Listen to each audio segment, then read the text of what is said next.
আসসালামু আলাইকুম। সাধারণ গণিতের এমসিকিউ সিরিজে তোমাদের সকলকে স্বাগতম। আজকে আমরা কুমিল্লা বোর্ড 2025 সালে এসেছে এমন একটি প্রশ্নের সমাধান করব। প্রশ্নটিতে বলেছে যে একটি ত্রিভুজের কয়টি বহির্বৃত্ত অঙ্কন করা যায়। খেয়াল করে দেখো, প্রশ্নে বলছে বহির্বৃত্ত। তাহলে আমাদের বহির্বৃত্ত কি আগে এটা একটু বুঝতে হবে। বহির্বৃত্ত হচ্ছে কোনো ত্রিভুজের যদি এমন একটি বৃত্ত অঙ্কন করা যায় যেই বৃত্তটি ত্রিভুজের তিনটি বাহুকেই স্পর্শ করবে। আমরা এখানে একটা ত্রিভুজ যদি কল্পনা করি যে এ বি সি একটা ত্রিভুজ, এ বি সি একটা ত্রিভুজ, এই ত্রিভুজের বি এ বাহুকে আমরা একটু বর্ধিত করেছি, বিসি বাহুকে বর্ধিত করেছি।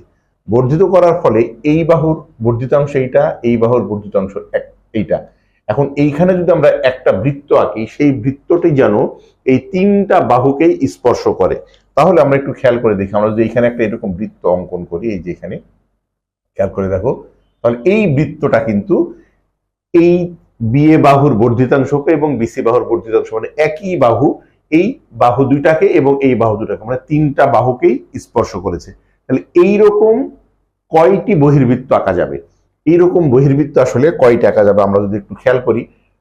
আমরা যদি এই বাহুটাকে একটু বর্ধিত করি, যে এই বাহুটাকে যদি এদিকে বর্ধিত করি, আবার যদি আমরা মনে করি যে না এই বাহুটাকেও আমরা একটু বর্ধিত করবো, এই পাশে, এই যে এই পাশে এই বাহুটাকে বর্ধিত করব, বর্ধিত করলে এইখানেও একটা বৃত্ত অঙ্কন করা যাবে, এখানেও একটা বৃত্ত অঙ্কন করা যাবে। সেটা কিভাবে আমরা একটু খেয়াল করি, যে এইখানে যদি তুমি একটা বৃত্ত অঙ্কন করো এখানে, তাহলে একটু বড় করে দেই, এইখানে দেখো, তাহলে তিনটা বাহুকে স্পর্শ করবে।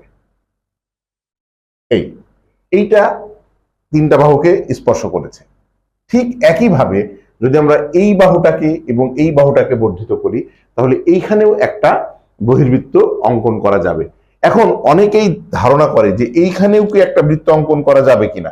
এই জায়গায়, এই যে এই জায়গাটাই খেয়াল করে দেখো, এইখানে তুমি যদি বৃত্ত অঙ্কন করো, তাহলে এই বৃত্তটা কিন্তু বৃত্তের তিনটা বাহুকে স্পর্শ করবে না। অনেকের ধারণা এই তিন পাশে তিনটা আর এই তিন জায়গায় তিনটা, মোট 6টা বৃত্ত অঙ্কন করা যাবে। ব্যাপারটা কিন্তু এরকম না।